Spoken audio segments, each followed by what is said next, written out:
Je vous salue dans le nom de Jésus. En tout cas, j'espère que vous allez bien. Très très bon dimanche à chacun de nous. On se tient debout, s'il vous plaît. Nous allons honorer la parole de Dieu. Nous allons lire ce matin, nous partageons sur la transaction du contenu avec Jésus. La transaction du contenu avec Jésus. J'ai pas mal de textes, mais je pense qu'il y en a que je veux pouvoir dire par cœur. On va prendre quelques textes. On va commencer par Anne, 1 Samuel, le chapitre 1. 1 Samuel, le chapitre 1.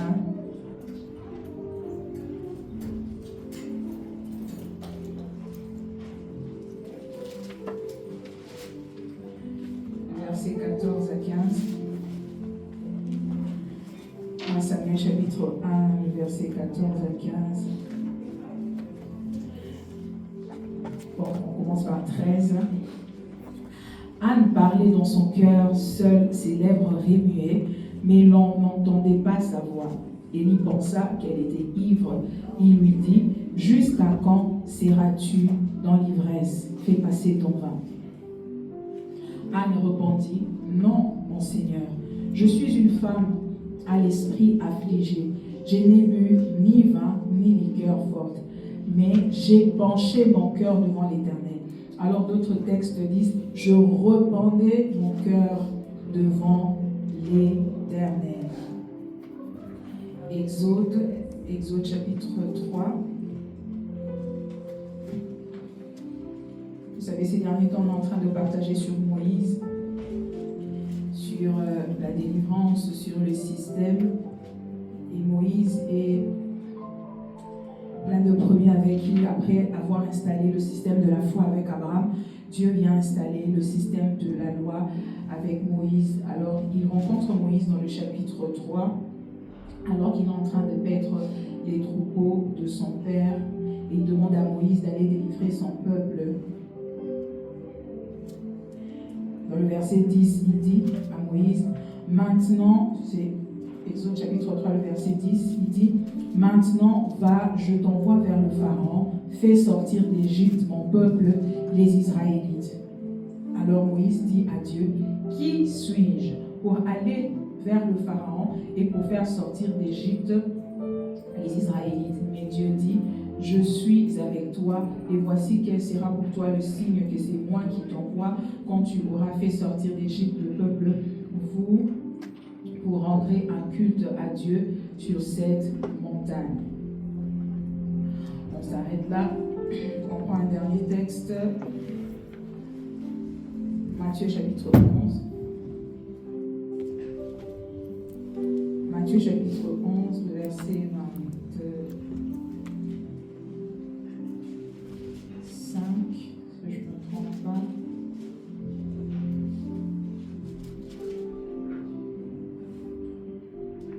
Verset 27, on commence là. 27, tout m'a été remis par mon Père et personne ne connaît le Fils si ce n'est le Père. Personne non plus ne connaît le Père si ce n'est le Fils et celui à qui le Fils veut le révéler. Venez à moi, vous tous qui êtes fatigués et chargés, et je vous donnerai du repos. Est-ce que tu peux acclamer la parole de Dieu? Merci de laisser juste un peu le fond. Juste la grâce. Amen. Merci de reprendre place. Alléluia. Que Dieu soit béni. Alors que vous êtes assis, je veux encore, s'il vous plaît, prendre un dernier texte important. Je suis dans Galates 3, le verset 13. Vous pouvez rester assis, je veux lire. Galates 3, le verset 16 et 13 dit, « Christ nous a rachetés de la malédiction de la loi, étant devenu malédiction pour nous, car il est écrit, maudit est quiconque est pendu au bois, afin que la bénédiction d'Abraham eût pour les païens son accomplissement en Jésus-Christ, et que nous réussissions par la foi l'esprit qui avait été promis. » Amen. Alors depuis quelques semaines déjà, nous sommes en train de partager sur le contenu, sur un système. Alors pour faire un récapitulatif rapide et court, c'est que lorsque Dieu sort Moïse pays d'Égypte, c'est pour aller construire un autre système avec Moïse. Israël a passé 400 ans dans le désert, en Égypte, dans l'esclavage. Et Dieu s'est décidé enfin, à cause de l'alliance qu'il a fait avec Abraham, de sortir son peuple et de l'emmener dans un pays où coulent les leux et les miels. Ça signifie que Dieu nous trouve dans le péché et Dieu envoie son Fils Jésus qui vient nous sortir du péché, qui vient nous sortir de la coutume, de ces systèmes, de la sorcellerie, de l'occultisme, du mensonge, de tout ce qu'on peut appeler péché de nos familles pour pouvoir bâtir une nouvelle vie avec nous. Voilà pourquoi les Écritures disent « Tous ceux qui sont en Christ sont devenus une nouvelle créature. Les choses anciennes sont passées, voici toutes choses sont devenues nouvelles. » Le but de Dieu, c'est de créer quelque chose de nouveau avec nous. Amen. Amen. Et lorsque Dieu sort Moïse, Moïse ne sait pas que sa sortie est cache, derrière sa sortie se trouve un très grand plan. Dieu ne voyait pas que Moïse, Dieu, au travers de Moïse, Dieu voyait tout le peuple des Hébreux et au travers des Hébreux, Judas, les fils de Judas jusqu'à Jésus pour gagner le monde entier. C'est important de le savoir, ça veut donc dire que lorsque le Seigneur me sauve, derrière moi il y a ma famille, il y a les enfants de mes enfants, des enfants, des enfants, des enfants, des enfants, parce que Dieu a toujours une vision plus large, plus loin que la nôtre. Alléluia. Amen.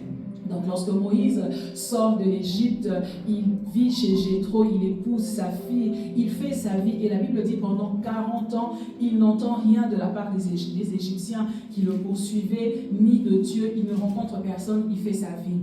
Mais après 40 ans, il rencontre Dieu qui le demande à lui d'aller sortir son peuple. Ça veut dire de retourner en Égypte et sortir Israël du peuple de l'esclavage. Moïse demande à Dieu, qui est-ce que je suis? Parce que Moïse est né pratiquement dans la maison de Pharaon. Juste 3 mois après sa naissance, il a atterri dans la maison de Pharaon. Il connaissait cette maison. Il connaissait la sorcellerie qu'il y avait dans cette maison. Il connaissait l'occultisme, la profondeur de l'occultisme, et je suis sûre que même lui-même, il était initié à cela. Donc quand Dieu demande à Moïse d'aller sortir son peuple de la main de Pharaon, Moïse se demande si Dieu comprend de quoi il parle. Parce qu'il savait qu'ils n'ont pas que des fouets, ils ont des démons avec eux. Ils n'ont pas que la grosse voix pour crier sur les Hébreux. Ils avaient des dominations, ils avaient des magiciens. La Bible dit que Pharaon avait des magiciens. Lorsque Moïse ramène son bâton, il fait aussi appel à ses magiciens. C'était pas une question de bombe, de fouet ou de cri. Il y avait de la sorcellerie derrière. Il y avait des dominations derrière. Donc je ne peux pas aller me présenter devant eux juste parce que j'ai vu un feu sur un arbre dans le désert. Il me faut quelque chose en plus. Il me faut quelque chose en plus. Et Moïse est conscient que ce que j'ai en ce moment n'est pas suffisant pour faire face au Pharaon. Je reviens là-dessus après. Ainsi, je nous ai dit, lorsque Moïse est sorti avec le peuple d'Israël pour aller construire cet autre système, Israël doit absolument se vider de la connaissance égyptienne. Parce que tu peux sortir de l'Égypte et ne pas sortir l'Égypte de toi. Ça veut dire que quand j'habite au Congo, je suis née là-bas. Quand j'ai habité au Congo, je n'ai pas seulement été une habitante du Congo. J'ai eu les valeurs de ce pays. J'ai eu la langue, la culture, les habitudes, les caractères. Alléluia. Même certains parmi nous, vous allez entendre quand on te dit que ton français c'est du congolais. Alléluia. Même l'accent est en moi. Je peux dire que celui-là c'est un Sénégalais. Celui-là c'est un Ivoirien. Parce que étant dans un pays, dans un système, il y a ce système qui s'incruste en moi. Mais lorsque je sors du Congo et que je dois aller bâtir une vie en Suisse, si je veux bien m'épanouir en Suisse, je dois devoir me vider un peu du Congo pour pouvoir m'intégrer dans ce pays. Alléluia. Et je nous ai donné l'exemple de mon frère qui apprend à conduire. C'est qu'il a conduit là-bas, et là-bas, excusez-moi, mais c'est la jungle sur la route.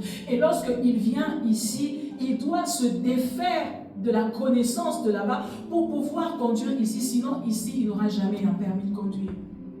Donc, je ne peux pas bâtir un autre système, un nouveau système, tant que je ne me suis pas vidé de l'ancien.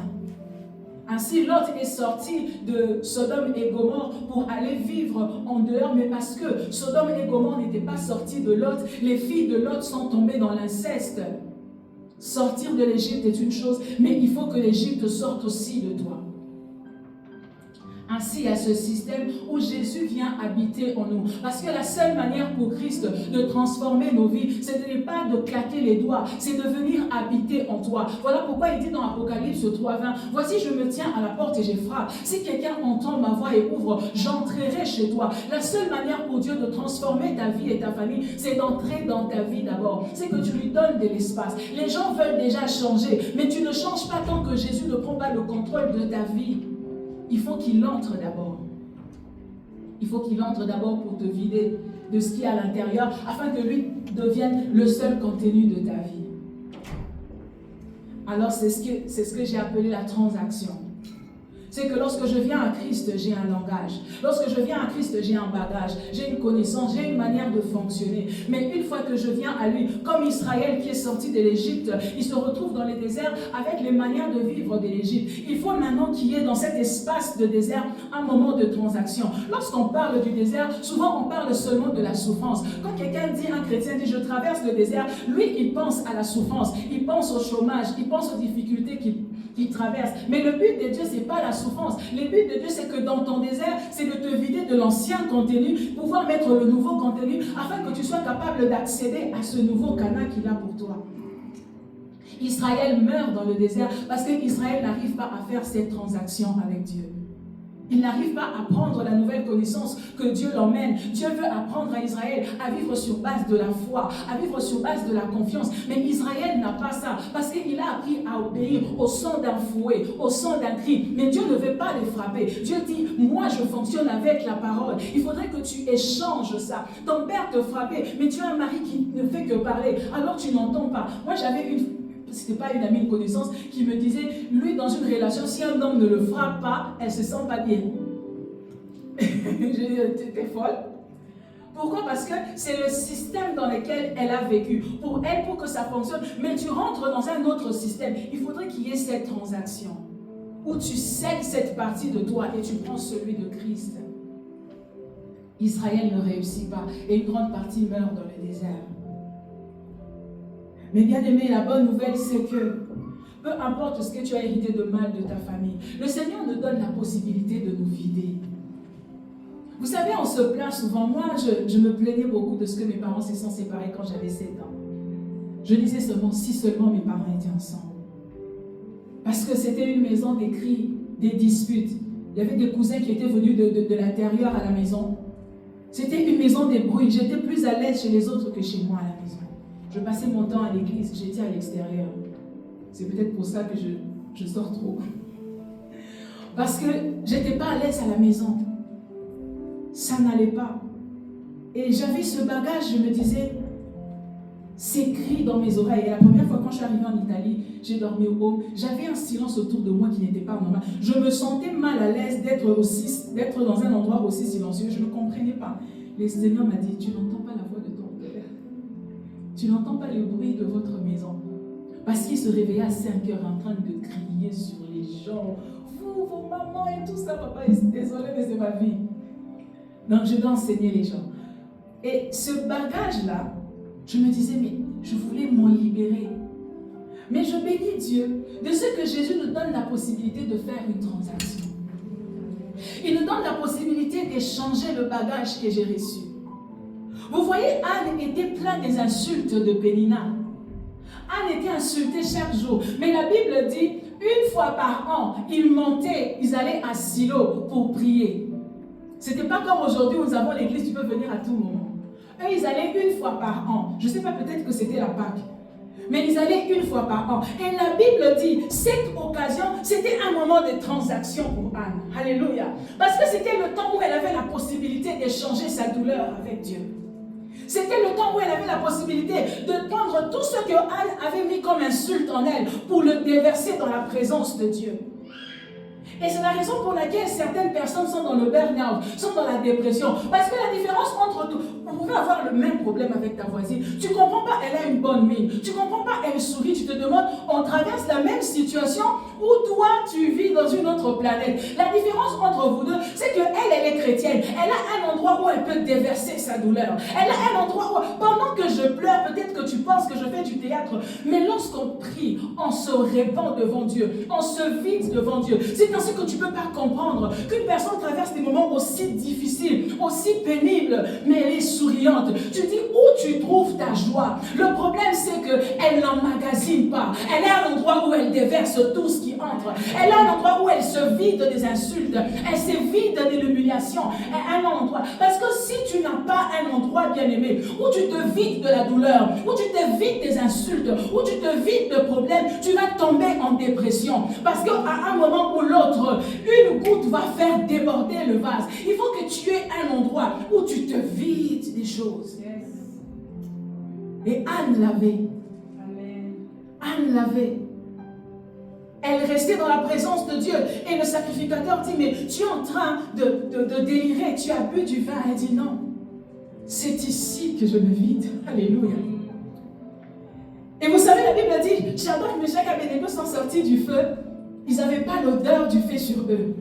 Et quand je parle avec les gens, je raconte mon histoire, ils me disent, oh, t'as pour une fille qui a traversé tout ça, on ne sent pas ça en toi. On ne sent pas que tu as l'odeur du feu. Alléluia.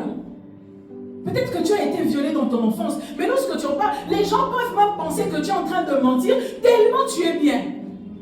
Ton passé ne ressemble pas à ton présent. Je n'ai pas l'odeur du feu parce que j'ai un coin. Alléluia. J'ai quelque part où je me suis vidée. Moi, quand je parle avec ma marâtre qui m'a maltraité, tu ne croirais pas. Ma grande soeur même me dit, tu es naïve. Je ne sais pas de la naïveté. Moi, je me suis vidée. Alléluia.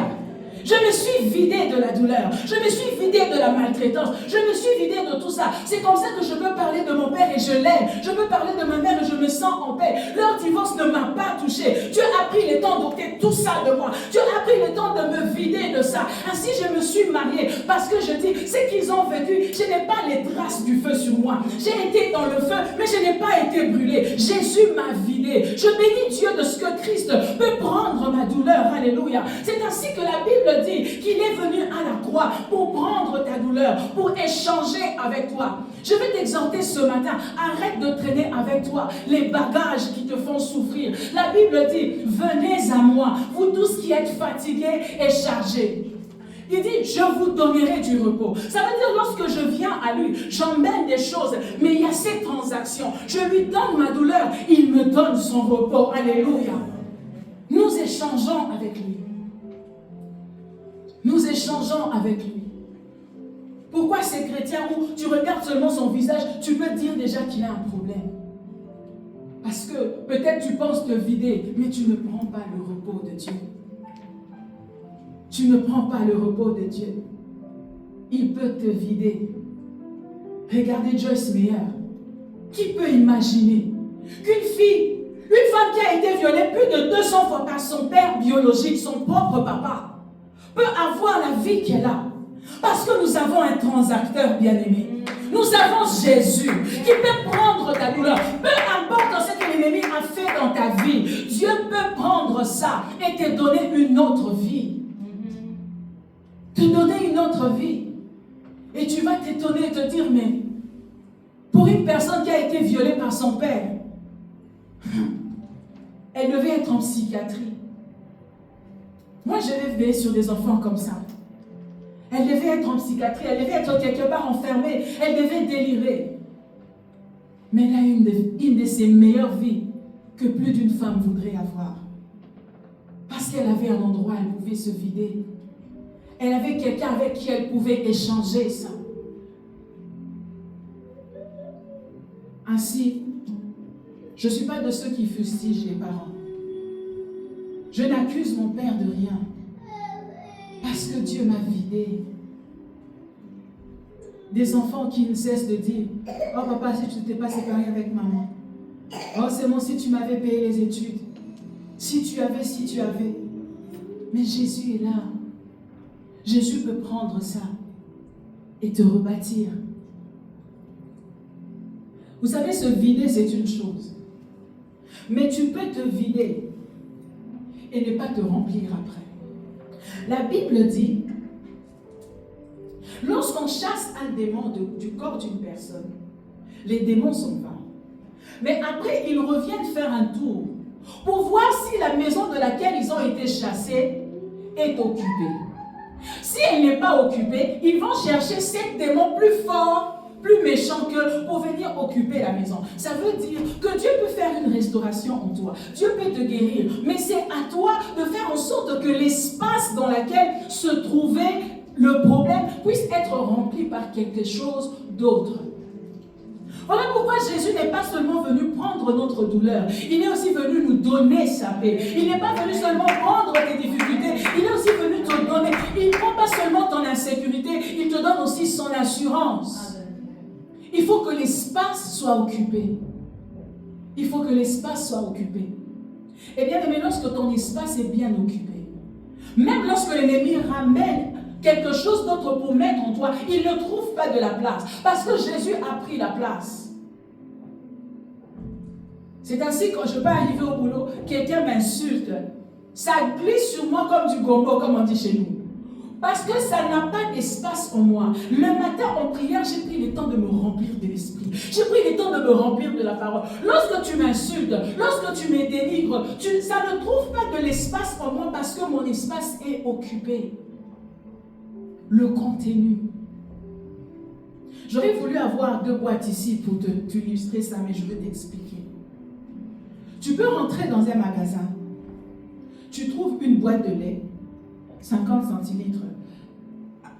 Une bouteille de coca, 50 centilitres. Mais on te dit le lait, c'est 2 francs. Le coca, c'est 1 franc 50. Tu peux réclamer, n'est-ce pas? Mais qu'est-ce qui se passe? C'est tous les deux 50 centilitres. C'est tous les deux les liquides. Pourquoi ça c'est 2 francs? L'autre c'est 50 centimes. Parce que bien aimé, ce n'est pas l'emballage qui compte. C'est le contenu qui compte. Dans le monde professionnel, tu peux être bien habillé, plus chic que ton patron. Toi-même, tu regardes ton patron, de façon il vient au travail, tu dis, ah, celui-là, on va entendre un jour qu'il est à Pédéagué. Tellement il se laisse. Mais tu regardes son salaire, lui, il gagne 10 000, toi, tu gagnes 2 000. La différence entre vous, ce n'est pas celui qui s'est bien habillé. C'est le contenu. En fait, le monde obéit au contenu. Le monde n'obéit pas à l'emballage. Le monde obéit à ce qu'il y a dedans. Vous pouvez être bien habillé, vous pouvez être habillé de la même façon, sortir de la même porte, mais on ne va jamais vous traiter de la même manière à cause de ce qu'il y a dedans. Non pas à cause de ce que l'on peut voir. C'est le contenu, c'est la valeur à l'intérieur, c'est le prix, c'est le contenu qui détermine le prix, c'est le contenu qui détermine la valeur, c'est le contenu qui détermine même le traitement qu'on t'accorde. Ainsi, lorsque Satan vient dans le jardin d'Éden, il ne brûle pas le jardin. Parce que tant que tu as le contenu, alléluia, tu peux refaire un autre jardin. Il ne brise pas leurs pieds. Il ne mord pas Ève. Tout ce que le diable fait, c'est d'essayer d'abîmer le contenu. De faire en sorte que les contenus soient atteints. Parce qu'il sait que si j'atteins le contenu, tout ce que je vois autour va sécher. Alléluia. C'est l'intérieur qui détermine l'extérieur. C'est ce qu'il y a dedans qui fixe le prix. C'est ce qu'il y a dedans qui donne la valeur, qui donne le temps à ce qu'il y a à l'extérieur. Ainsi, le serpent vient. Il veut juste qu'il puisse manger ce fruit interdit. Et une fois que le contenu était atteint, la Bible dit que leurs yeux se sont ouverts. Ils se sont rendus compte qu'ils étaient nus. Dieu a fini par les chasser. Tout ça parce que le contenu était atteint. Et dès lors que l'homme a perdu le contenu, il est devenu l'esclave du diable. Depuis le jardin d'Éden, dès lors que le péché est entré en l'homme, l'homme devant le diable n'a rien à dire. Il est devenu le maître de l'homme. C'est lui qui dicte la terre. La Bible dit que le monde est sous le pouvoir de l'ennemi. c'est parti du fait qu'il a su mettre en nous un contenu qui nous rend soumis à lui. Et Dieu ne pouvait pas mélanger ce mauvais contenu avec son esprit. Ainsi, vous allez lire, l'Esprit de Dieu était sur lui, l'Esprit de Dieu était sur lui, mais jamais en lui, dans l'Ancien Testament, parce que le contenu n'était pas bon. Mais Dieu a toujours cherché à redonner à l'homme le prix, la valeur, l'importance. Je t'emmène quelque part. Alors il fait venir Jésus. Jésus est venu dans le but d'intégrer le contenu de ta vie. Alléluia. D'entrer en toi pour changer ta valeur, premièrement dans le monde spirituel. Après le monde extérieur. C'est d'abord ton intérieur qui intéresse Dieu. C'est d'abord ce qu'il y a dedans. C'est ce qui te donne le poids dans le monde spirituel. Parce que la Bible dit, en réalité, en l'homme, c'est l'esprit et c'est le souffle du Tout-Puissant qui donne l'intelligence. Ça part d'abord de l'intérieur. De l'intérieur.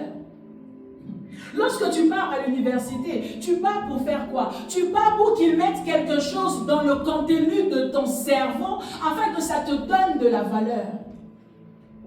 Tu passes 5 ans à l'université pour faire quoi? Pour voir le professeur? Non. Pour emmagasiner des choses. De sorte qu'après 5 ans, ces choses font qu'une société te donne 10 000 francs. Ces choses qu'on a mis en toi font qu'une société t'envoie en Europe, te paye les billets de première classe à cause de ce qu'il y a dedans. Et Dieu se bat. Jésus meurt à la croix. Tout ça pourquoi? Pour arriver à intégrer ton intérieur, entrer en toi. Parce que il sait que s'il entre en toi, ça te positionne, ça te donne de la voix, ça te donne du prix, ça te donne de la valeur.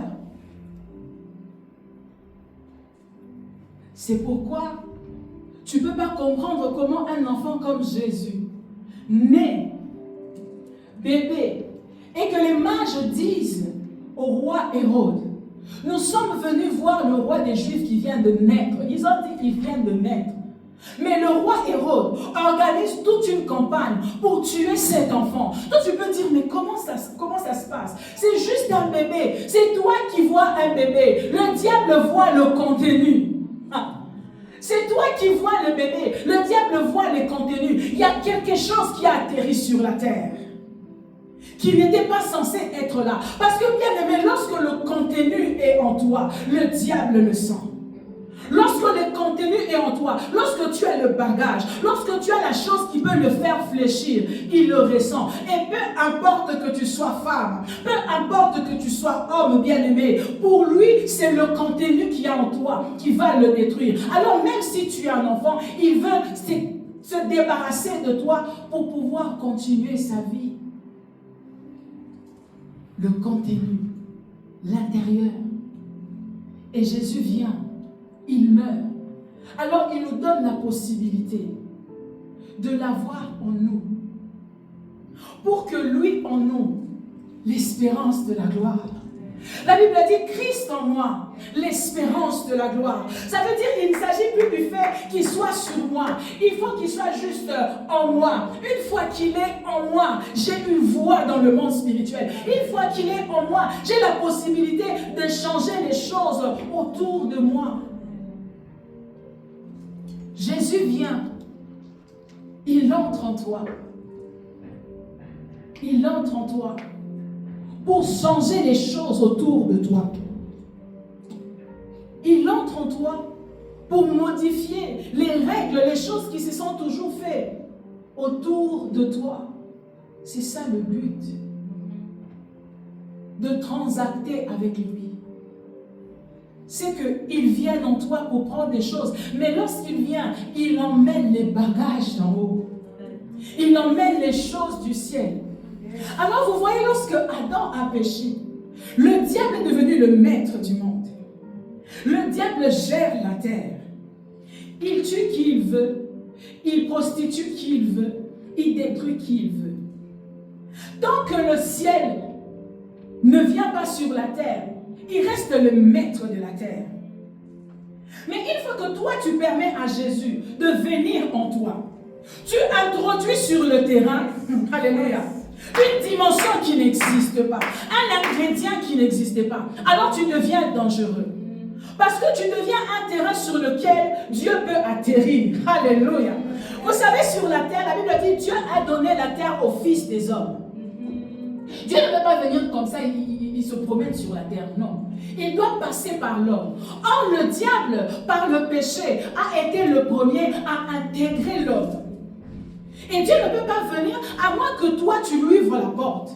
À moins que toi, tu lui donnes accès. Une fois que tu reçois Christ comme Seigneur et Sauveur, tu permets au ciel d'atterrir en toi. Et en ce moment-là, tu deviens un problème parce que les cartes changent sur le terrain. Il y a quelque chose qui est venu d'en haut. C'est un peu comme si un autre joueur rentre sur le terrain. Alléluia. Il y a quelqu'un de nouveau qui est entré. Il y a quelqu'un, vous connaissez il y a eu, je pense que c'était pendant les Jeux Olympiques, il y a eu cette Algérienne, je crois, qui était musclée. Mais c'était une femme. Elle est née comme ça, elle a beaucoup de chromosomes. Et elle s'est battue avec une Italienne. Et une Italienne est sortie du terrain. Elle ne voulait pas se battre avec elle parce qu'elle a dit qu'elle a quelque chose en plus. Et d'ailleurs, on doutait d'elle qu'elle était un homme et qu'elle était transgenre. Alors qu'elle était vraiment, elle est née comme ça. Elle a juste beaucoup de chromosomes. Parce que tu vois, ce qui se passe, c'est que sur le terrain, lorsqu'on se bat, on vérifie, alléluia, que vous soyez de la même catégorie. Mais jusque-là, on n'était plus de la même catégorie parce que le diable était sur nous. Parce que le diable pouvait dominer. Tu nais dans une famille où toutes les filles ne se marient pas. Tu as trouvé la loi et vous êtes comme ça. Tu nais dans une famille où tout le monde meurt à 50 ans, où tout le monde est ivrogne. Ça se sait, c'est comme ça. Ici, on n'a pas d'enfant. Ici, il faut peut-être faire un enfant avant le mariage, avant de se marier. C'est la loi, c'est connu. Dans ce quartier, les filles ne se marient pas. Dans ce quartier, ça se passe comme ça. Même s'ils vont en Europe, ils finissent toujours par rentrer chez leurs parents. Des lois qui ont été établies. Parce que le contenu de cette famille-là a toujours respecté un certain standard. A toujours respecté un certain standard. Mais lorsque toi, tu reçois Jésus comme Seigneur et Sauveur, le monde de ténèbres sent qu'il y a quelqu'un qui a téléchargé quelque chose auquel on n'a jamais affronté jusqu'ici. Alléluia. Il y a quelqu'un qui a fait descendre quelque chose auquel on n'a jamais eu à faire face. Le contenu. Le contenu. Et la bonne nouvelle avec le contenu, tu sais, c'est que les transgenres cherchent à modifier le contenu biologique. Mais le contenu biologique ne se modifie pas. Tu peux modifier l'extérieur. Tu peux t'enlever les seins, tu peux faire la vaginoplastique, mais tu ne peux pas modifier la biologie. Ils ne peuvent pas créer un utérus, ils ne peuvent pas créer des trompes, ils ne peuvent pas faire ça. Mais si cette loi biologique existait aussi dans le monde spirituel, alors nous aurions été des esclaves pour toujours. Alors l'ennemi allait t'écraser pour toujours. Alors mes frères, mes sœurs qui sont bloqués par le diable allaient le rester pour toujours. Mais béni soit Dieu, parce que le contenu spirituel est changeable. Le contenu spirituel est modifiable. Le contenu spirituel peut s'ajouter, peut se changer, peut se modifier. J'essaie de t'expliquer que peu importe la manière dont tu es venu dans le monde, peu importe les lois que tu as trouvées dans ta famille, le secret c'est de changer le contenu. Alléluia. Tu peux changer l'extérieur parce que tu peux changer le contenu. Tu peux changer ce qui est en toi. Tu peux modifier ce qui est en toi. Tu restes la même fille. Tu as le même nom. Tu gardes peut-être la même adresse. Mais il faut seulement télécharger quelque chose d'en haut. Il faut seulement recevoir Jésus. Et en plus de Jésus, recevoir l'Esprit. Être tellement rempli. Voilà pourquoi le Seigneur insiste. Il dit, soyez remplis. Il ne dit pas seulement recevez le Saint-Esprit. Il dit soyez remplis de l'Esprit. Parce que bien aimé, Le niveau du contenu détermine aussi le niveau de la victoire. Alléluia. Le niveau du contenu détermine le niveau de la victoire, détermine le niveau de la percée. Moïse, lorsque Dieu envoie Moïse en Égypte, Moïse sait qu'en Égypte, il ne s'agit pas des discours en français, d'expliquer les choses en égyptien, en hébreu. Il sait qu'il s'agit du contenu. C'est un terrain où pour que je puisse dominer, je dois avoir quelque chose dans le ventre. Je dois emmener quelque chose en plus de mon éducation royale. Alors il insiste et Dieu lui dit, je serai avec toi. Je serai avec toi. Toi, tu t'es converti, mais il y a tes frères qui sont encore liés. Il y a des gens qui sont encore dans le monde. Eh bien, aimé, tu dois retourner dans le monde des ténèbres pour arracher tes frères de la main de l'ennemi, pour sauver les âmes. Mais avec quoi tu vas faire ça? C'est avec le contenu. C'est avec le bagage d'en haut. C'est avec ce que Jésus emmène en toi. C'est avec ce que Christ emmène en toi. L'intérieur, la présence de Dieu. La présence de Dieu, c'est ce qu'il y a à l'intérieur. On se maquille, on s'habille bien, mais c'est l'intérieur qui détermine la victoire. C'est l'intérieur qui donne le temps à la vie. C'est l'intérieur qui fait que c'est comme ça, bien aimé. Alléluia. Je m'en tape lorsque quelqu'un dit je ne veux pas écouter une femme où elle est pasteur. Parce que bien aimé, que tu sois homme ou femme, je m'en fous. Je veux que tu télécharges le ciel. Alléluia. J'ai besoin de ce qu'il y a en toi. Que tu sois mâle ou femelle, j'ai besoin que tu aies le bagage d'en haut. Que tu aies quelque chose qui va me permettre de retourner en Égypte, qui est ma famille, et de sortir mes frères et sœurs du péché. Tu vois, Moïse devait rentrer en Égypte pour sortir un peuple. Comme toi, tu dois libérer tes parents. Comme toi, tu dois libérer tes voisins. Mais avec quoi tu vas le faire? Comme toi, tu dois vaincre contre ces démons qui te dérangent. Mais avec quoi tu vas le faire? Avec l'intérieur, avec le dedans, avec ce qu'il y a là en toi. Et ce qu'il y a à l'intérieur de nous, bien-aimés, ça se développe. Ça se grandit, ça se travaille, ça s'étudie dans la prière. Tu sais, les blocages que nous avons parfois, c'est juste à cause du niveau de notre contenu, de ce qu'il y a à l'intérieur. Lorsque Daniel, le roi, fait un rêve, il oublie son rêve, il décide de tuer tous les magiciens. On appelle Daniel et ses amis. Daniel dit au roi, le roi dit, j'ai fait un rêve. Je ne me rappelle ni du rêve et je n'ai pas son explication. J'ai besoin qu'on me dise, qu'est-ce que j'ai rêvé et l'explication. Vous vous rendez compte? Daniel il était 10 fois plus intelligent, parce que ça s'est passé avant. La Bible dit qu'il était 10 fois plus intelligent. Daniel regarde dans son contenu d'intelligence. Il trouve que cette dimension-là n'existe pas. Il dit au roi, attends, je veux juste aller me recharger. Je veux aller télécharger ça d'en haut. Pour l'instant, ça n'existe pas dans mon contenu. Mais donne-moi 2 jours. Donne-moi 3 jours. Que j'aille juste fléchir mes genoux. Ah, bien-aimé, je ne sais pas ce qui te dérange. Je ne sais pas ce qui te bloque dans la vie. Mais est-ce que tu peux dire à ton patron, je ne te réponds pas maintenant. Donne-moi seulement une nuit. J'ai besoin de rester dans ta... Oh, Rebachaya. J'ai besoin d'élever mes mains au ciel. Ça se télécharge.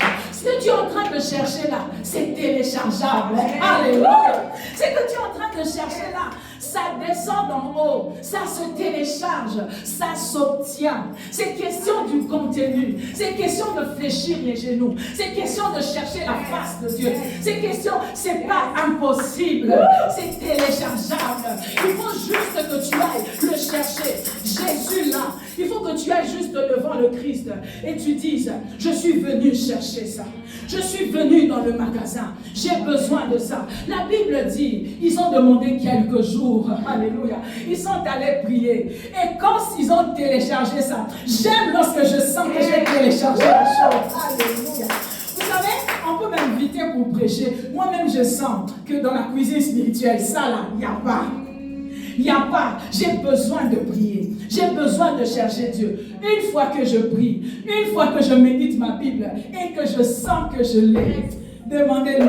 Je crie, je saute parce que je l'ai téléchargé. Je l'ai. Et je tremble seulement parce que c'est la foule.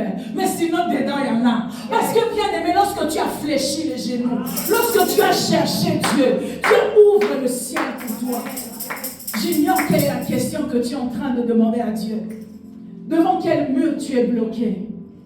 Mais Jésus peut te le donner. Amen. Jésus peut te le donner. Il faudrait juste que tu te retires. Et que tu cherches Dieu. Et que tu cherches la face de Dieu. Vous savez, lorsque l'intérieur a changé, l'extérieur de fois reste le même. Et les hommes à l'extérieur ne savent pas qu'il y a des choses qui ont changé en toi. Alors lorsqu'ils t'approchent avec les attitudes de la connaissance qu'ils avaient en toi quand tu étais vide.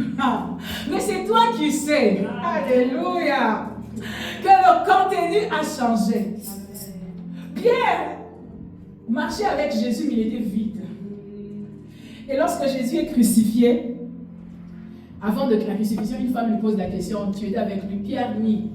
Il nie. Mais Jésus s'en va, il dit, écoutez, n'allez pas d'abord prêcher en mon nom, parce que votre contenu est vide. Attendez recevoir l'Esprit. Attendez recevoir ce que le Père a promis. Lorsqu'il y a eu la Pentecôte, la Bible dit que Pierre s'est retrouvé devant le même public. Parce qu'après avoir guéri le paralytique devant le temple, les sacrificateurs ont fait arrêter Pierre et Jean pour leur demander au nom de qui vous avez guéri ce paralytique. Pierre parlait avec une telle assurance. Les sacrificateurs ont dit, mais c'est étonnant. On les reconnaît pour avoir été des gens sans éducation. Comment ça se fait que maintenant, il parle de la sorte? Le même Pierre qui avait régné Jésus devant une femme pouvait se tenir devant les sacrificateurs et parler. Il n'avait pas changé de nom, il n'avait pas changé d'adresse, il avait juste changé le contenu. Il avait juste changé l'intérieur. Si nous changeons les contenus, bien-aimés, nous allons prendre Zurich. Si nous changeons les contenus, nous allons prendre la ville. Si nous changeons le contenu, nous allons prendre le pays. Et la bonne nouvelle, bien-aimée, c'est que le contenu est téléchargeable. C'est pas que j'ai besoin qu'on me change l'utérus. J'ai besoin qu'on me change d'onction. Qu'on me change l'intérieur. Qu'on me donne une nouvelle révélation. Qu'on me donne une nouvelle connaissance. Ça bloque. Parce que dans mon bagage, je ne l'ai pas. Ça coince. Parce que pour l'instant, tu ne l'as pas. Mais il faut qu'il y ait cette transaction. Il faut qu'il y ait ce moment. Il faut qu'il y ait ce moment. Et je veux clôturer en te disant, tu vois, le diable, il nous pèse, ok? Il sait. Les démons de la famille, de la ville, les autorités, les principautés, ils savent. Ils savent qu'ici on domine. Ils savent qu'ici il n'y a personne qui peut nous faire quoi que ce soit. C'est notre terrain, c'est notre territoire. Jusqu'à ce qu'il y ait quelqu'un qui a reçu du ciel quelque chose auquel ils n'ont pas affronté. Quelque chose avec lequel ils n'ont pas fait face. Vous savez, c'est la même honte, mais un autre contenu. Lorsque tu es la même personne et que tu as un autre contenu, l'ennemi vient vers toi avec la connaissance de ce que tu étais avant. Mais ce qu'il ne sait pas, c'est que tu as eu le temps de télécharger des choses en toi. En janvier, nous allons faire 40 jours de jeûne et prière. Certains vont le voir juste pour un temps où on leur interdit de manger. Pour moi, c'est un temps où j'ai besoin de télécharger quelque chose que cette ville n'a jamais reçu avant. J'ai besoin de chercher Dieu jusqu'à ce que j'obtienne quelque chose. La Bible dit que le fou de Gadara était là depuis des années et il terrorisait la ville. Là où il se trouvait, lisez bien la Bible dans Matthieu. La Bible dit, personne n'osait passer par là. C'était son territoire. Il n'y avait pas quelqu'un qui pouvait l'affronter. Jusqu'à ce que vienne Jésus. Jusqu'à ce que vienne Jésus. La Bible dit, lorsque Jésus a commencé à s'approcher, la tempête s'est levée. Les démons ont commencé à s'agiter. Alléluia. Lorsque tu as un nouveau contenu, alléluia, les gens autour de toi s'agitent. Les amis ne te parlent plus. Tu ne comprends pas, mais qu'est-ce qui se passe? On ne veut plus te voir chez nous. Mais pourtant, je n'ai rien fait. Tu n'as rien fait. Mais tu as téléchargé quelque chose qu'ils ne peuvent plus supporter. Lorsque tu télécharges quelque chose, lorsque tu fais descendre quelque chose du ciel, que les démons autour de toi ne peuvent pas supporter, ils t'éjectent. Tu arrives dans des endroits où ils te disent, on ne veut plus de toi. Tu te dis, moi j'ai fait quoi? Tu ne sais pas, mais tu as fait descendre quelque chose. Et Jésus est venu vers le fou de Gadara. Il a délivré le fou de Gadara parce qu'il avait ce qu'aucun homme n'avait lorsqu'il passait par là. Le Seigneur m'envoie te dire ce matin que l'église est un lieu de transaction. Il faut qu'il y ait toujours ce moment où, même dans ta chambre quand tu pries, ne prie pas, ne fais pas les genres de prières où j'avais prié. Amen, religion. Prie jusqu'à ce que tu sentes que quelque chose est tombé de toi et que tu as une certaine légèreté. Les intimes de Dieu, vous êtes là. Lorsque tu pries et que tu es vraiment dans le Saint des Saints, où tu adores jusqu'à ce que tu sens que j'ai vraiment prié aujourd'hui, tu réalises cette légèreté en toi. Tu sens que sur tes épaules est tombé quelque chose. C'est ça la prière.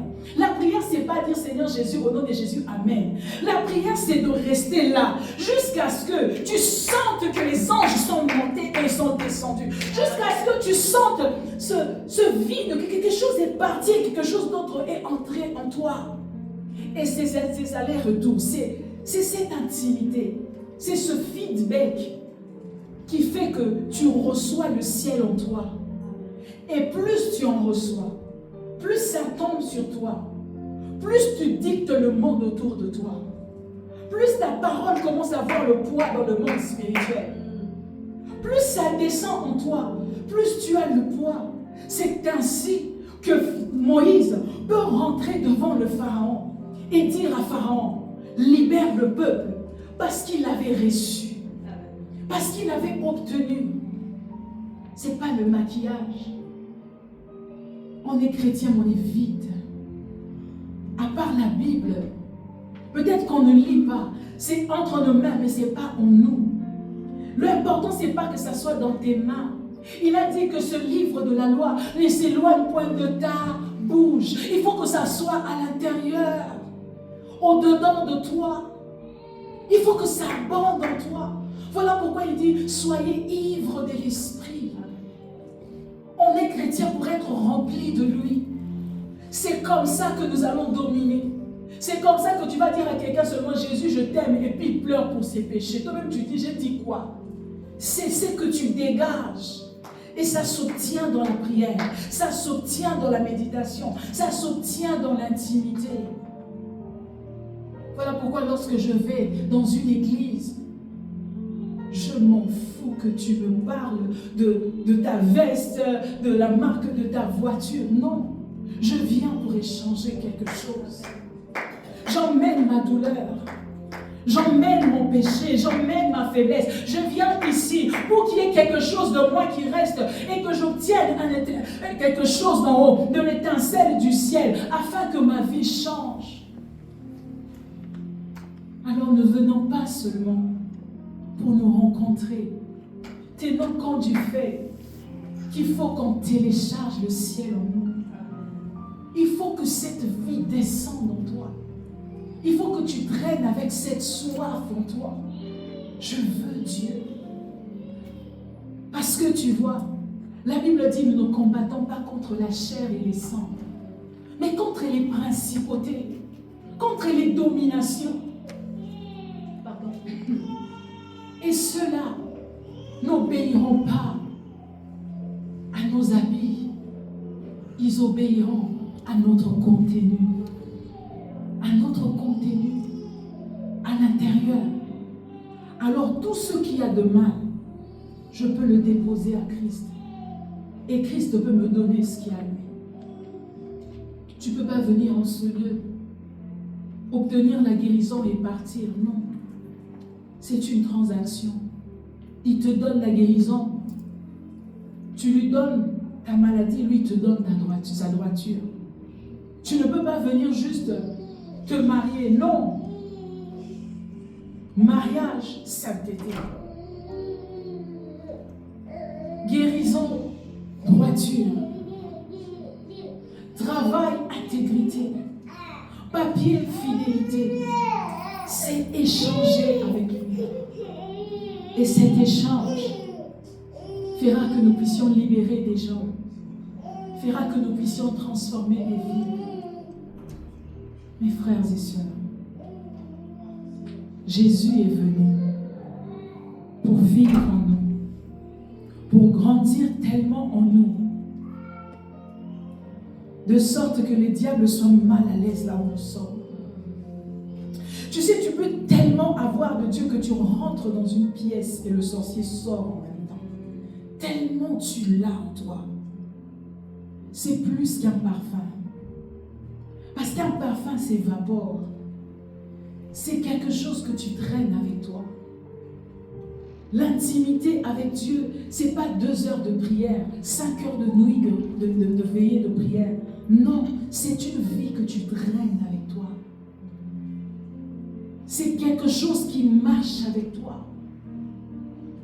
Le Saint-Esprit, il fait en sorte que quand tu rentres quelque part, on sent que dans ce territoire, les données ont changé. Oh, bien-aimé, vous savez, lorsque Moïse est arrivé au début en Égypte, Pharaon le prenait à la légère. C'est un peu comme lorsque tu vas chez toi, tu dis, j'ai reçu Jésus comme Seigneur et Sauveur, je suis chrétien, on te prend à la légère. Quand il a jeté son bâton et que son bâton a avalé les serpents de Pharaon, ils ont commencé à se dire, essayons quelque chose d'autre. Jusqu'à ce qu'ils ont dit, ça, c'est le doigt de Dieu. Et les règles ont commencé à changer. Il faudrait que les règles changent dans ta famille. Comment expliquer? On a un oncle occultiste et c'est tout le monde dans la famille qui a peur de lui. Toi, tu t'es converti, c'est sans effet. Parce que lui, en plus de dire qu'il est occultiste, il vous démontre qu'il est occultiste. Et vous commencez même à lui donner des résultats qui n'est pas sien. Quelqu'un fait son accident pour lui, vous le donnez à lui. Parce que vous savez qu'il a quelque chose. Et toi qui fléchis les genoux, j'insiste pour que tu tiennes compte de tes temps de prière. C'est un moment de transaction. La Bible dit que nous sommes des sacrificateurs. Vous savez ce que fait un sacrificateur? Il se tient entre Dieu et les hommes. Il prend ceux des hommes, il donne à Dieu. Il prend ceux de Dieu, il donne à l'homme. Le sacrificateur, c'est comme, un mot vulgaire, c'est comme un féticheur. Il est l'intercession entre 2 mondes. Quand tu te convertis, les lois doivent changer. Les choses doivent changer. Parce que tu es le canal, tu es un tuyau qui fait entrer dans ta famille des choses qui, avant toi, n'avaient jamais fini dans ta famille. C'est par toi qu'ils auront la vie. C'est par toi qu'ils auront la délivrance. C'est par toi qu'ils auront la guérison. Tu es une porte. Le diable est méchant. Il n'a pas de pitié. Jésus a dit, cette femme, je l'ai guérie. Son dos était courbé depuis 18 ans. Il n'y a pas un jour où il aura pitié de tes frères. Il n'y a pas un jour, il dira, je les ai assez torturés. Donc lorsque Dieu fait en sorte que tu reçoives Jésus comme Seigneur et Sauveur, c'est l'opportunité de ta famille pour recevoir du ciel des choses qu'ils n'ont jamais reçues il y a des années. Donc quand je prie, c'est pour moi l'opportunité de faire télécharger sur mes frères des choses qu'ils n'ont jamais vues. Oh, malheur à mes ancêtres, que je n'étais pas né quand ils étaient là. Mais bénis soient ceux qui sont nés pendant que je suis chrétienne. Parce que par moi, ils vont obtenir la miséricorde. Ils vont obtenir la délivrance. Parce que je suis qui peut prendre les choses d'en haut et les faire descendre dans ma famille. Je ne prends pas ma vie à la légère. Je ne prends pas ma prière à la légère. Je ne prends pas ma intimité avec Dieu à la légère. Parce que c'est une fenêtre pour ma famille. C'est un tuyau par lequel je fais passer la délivrance. C'est un tuyau par lequel je fais passer la vie. Je ne joue pas quand je prie. J'étais là dans cette prison. J'ai vu, bien-aimé. J'étais là. J'ai vu. Je suis passé 2 fois par la délivrance. Tu fais quelque chose, ça ne marche pas. J'ai repris des classes 2 fois. 3e année, j'ai doublé. Tu pars à l'école, tu étudies, tu écris la réponse de numéro 1, tu mets au numéro 3, tu mets au numéro 5. Le prof même lui demande qu'est-ce qui se passe. Une fois que tu rentres dans une salle de classe, c'est comme si ton cerveau en a retourné. Parce qu'ils ont dit qu'ici, personne ne va passer par là. Ils ont dit que même s'ils vont en Suisse, ils vont rentrer ici. Ramachite. Et comme moi, j'ai l'opportunité de goûter à la liberté comme Moïse. Alléluia. Je ne joue pas avec ça. Parce que c'est une fenêtre pour permettre à ceux qui sont restés de goûter à la vie que j'ai goûtée. La liberté en Christ. Qu'est-ce que c'est beau d'être enfant de Dieu. Qu'est-ce que c'est beau d'entrer dans la présence de Dieu et de sentir l'Esprit en toi. Est-ce que tu as respiré l'intimité de l'Esprit? Lorsque tu fais un mauvais rêve, tu sens un sorcier dans la pièce, tu sens combien tu es paralysé, n'est-ce pas? Je sais faire la différence comme un sorcier dans la pièce et quand Dieu est là. Je veux que ma famille goûte à cela. Alors je ne joue pas. Bien-aimé, tu peux te tenir debout, on va prier, on va clôturer. C'est comme ça que Jésus est mort. Jésus est la fenêtre pour qu'on fasse descendre dans nos vies des choses que nos familles, nos frères et sœurs n'ont pas goûté. Et la croix de Jésus, la croix reste là pour nous rappeler que le contenu peut changer. Ainsi Jésus a dit, faites ceci en mémoire de moi. Faites toujours la Sainte Seine pour vous rappeler que Jésus est venu pour changer le contenu, pour changer notre intérieur.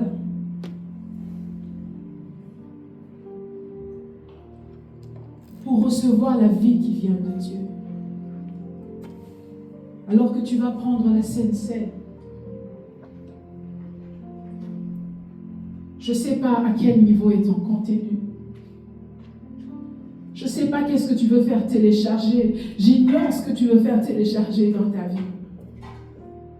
Mais alors que tu prends ce pain, ce corps, alors que tu bois son sang, dis Jésus, télécharge en moi ta vie. Télécharge en moi ta vie, Seigneur. Je ne veux pas, Seigneur, avec le contenu que j'ai hérité de ma famille, de ma maison, de mon éducation. Seigneur, je ne saurais pas faire face au monde spirituel. Je ne saurais pas traverser, arriver de l'autre côté. À moins que Jésus, tu me remplisses. Je ne veux pas seulement Dieu, mais je veux être rempli de l'Esprit. Je ne veux pas seulement Dieu, mais je veux être rempli de l'Esprit. Seigneur, alors que je mange ton corps, alors que je bois ton sang, Seigneur, je permets à ce que mon corps, ma vie, soit le territoire de Dieu, soit l'aéroport de Dieu. Seigneur, que tu viennes descendre dans ma vie et impacte mon entourage. Seigneur, viens changer mon intérieur. Seigneur, viens changer le contenu. Parce que lorsque tu es là, éternel Dieu, lorsque les contenus changent, les démons tremblent parce qu'ils savent que les données ont changé, que les lois ont changé. Je suis une fenêtre. Seigneur, je suis une fenêtre. Ma relation avec toi est une fenêtre. Oh, Rabbi Sheki. Seigneur, laisse que nos vies soient l'aéroport sur lequel tu descends. Laisse que nos vies soient le territoire, Seigneur, sur lequel tu descends. Laisse que nos vies, Seigneur, soient le lieu où tu viens rencontrer nos familles. Laisse que nos vies, Jésus, soient le lieu où tu viens rencontrer, Seigneur, nos frères et sœurs. Laisse que nos vies soient le lieu où tu viens changer, Seigneur éternel, nos familles. Père éternel, nous prions, éternel, tu as dit, faites ceci en mémoire de moi. Nous venons en ce lieu, Seigneur, pour échanger nos vies avec le tien, la tienne. Nous venons en ce lieu, Jésus, pour échanger nos fardeaux avec ton jour.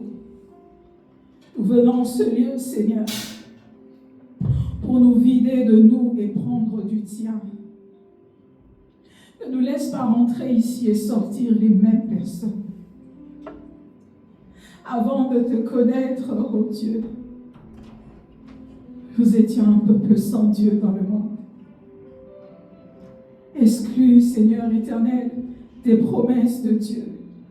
Nous étions sans Dieu dans le monde. Jusqu'à ce que tu viennes. Jusqu'à ce que tu viennes donner ta vie.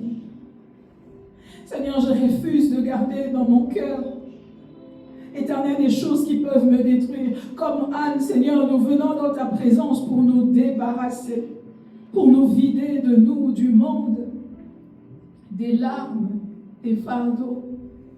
Donne-nous ton joug, Seigneur. Nous venons échanger le contenu de nos vies avec toi. Nous venons prendre ta vie, prends la nôtre. Seigneur, nous voulons être des vases de terre, mais qui ont un contenu du ciel. Nous voulons avoir la vie de Dieu en nous, le langage de Dieu, le caractère de Dieu. La Bible dit que Paul a souffert, Seigneur, la douleur de l'enfantement jusqu'à ce que Christ soit formé en nous. Laisse que tu sois formé en nous, Seigneur. Laisse qu'au sortir de ce lieu, que nous ayons tellement de l'esprit en nous, Seigneur, que les principautés lâchent, que les dominations lâchent. Jésus, lorsque les démons te rencontraient, il disait, pourquoi tu viens nous tourmenter avant le temps, avant même que tu aies ouvert ta bouche? Parce que de loin, il pouvait ressentir qu'il y a un contenu différent qui entrait dans la pièce. Je refuse d'être un chrétien perméable. Je refuse d'être une chrétienne sans effet. Je refuse, éternel, de vivre dans un territoire et que le diable joue, danse et vive comme avant ma arrivée. Seigneur, parce que quand j'entre et que j'ai l'Esprit de Dieu, Seigneur, que les lois changent, qu'il y ait tellement de toi en nous, Seigneur, que les sorciers sortent par la fenêtre, qu'il y ait tellement de toi en nous, Jésus, que le ciel vienne sur la terre, parce que c'est ce que nous sommes venus faire sur la terre. Seigneur, sinon tu nous aurais sauvés et pris au ciel. Si nous sommes restés encore en ce lieu, c'est pour établir le royaume des cieux sur la terre. Seigneur, c'est pour établir le royaume sur la terre. Alors laisse, oh Dieu Tout-Puissant, que ta vie déborde nous, que ta vie déborde nous, que ta présence nous saisisse, que nous traînons le manteau partout où nous allons, que nous traînons ta présence, que ta présence reporte comme un parfum là où nous allons. Nous sommes des sacrificateurs, nous avons une réputation spirituelle éternelle à répandre sur la terre. C'est que les enfants de Dieu sont arrivés, les enfants de Dieu sont dans ces lieux. Père de gloire, Dieu Tout-Puissant, que tout le monde dans ce lieu soit rempli de ta vie. Rempli de ta vie. Nous voulons ta vie. Nous voulons ta vie. Nous voulons le ciel en nous. Nous voulons la présence de Dieu en nous. Seigneur, tu as déjà réparé ce que Adam avait détruit dans le jardin. Ne nous laisse pas déambuler vides. Des chrétiens vides. Des chrétiens torturés, des chrétiens esclaves des addictions, du péché, de la masturbation. Seigneur, nous te prions dans le nom de Jésus, que tu nous remplisses tellement, tellement, tellement, tellement, tellement. Oh, Rabbi Sheki. Que la vie, Seigneur éternel, soit conquise à cause du contenu, à cause de ta présence. Je prie.